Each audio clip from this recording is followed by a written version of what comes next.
ভাই আমার concentration break হচ্ছে ভাই, আপনি কি বলবেন? আপনি প্লিজ মুখ দেব আমাকে অবিবাহিত ব্যাচেলার বাবা বানাইতে পারেন না। আপনার কোনো রাইট নাই আমাকে আমার ইজ্জত সম্মান নিয়ে খেলা। অবশ্যই কাজ করবে। কনগ্রাচুলেশনস।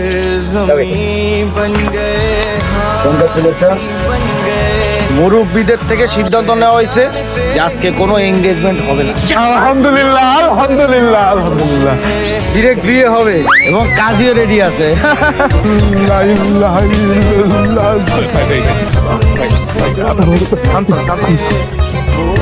রিল্যাক্স রিল্যাক্স, আমি দেখছি ভাবছি কি করা যায়। আপনি চিন্তা করতে করতে না আমাদের বিয়ে হয়ে বাসরে বাচ্চা কাচ্চা হয়ে যাবে। আচ্ছা দাঁড়ান দাঁড়ান, যদি ইয়ে মানে আগেই বিয়ে পরে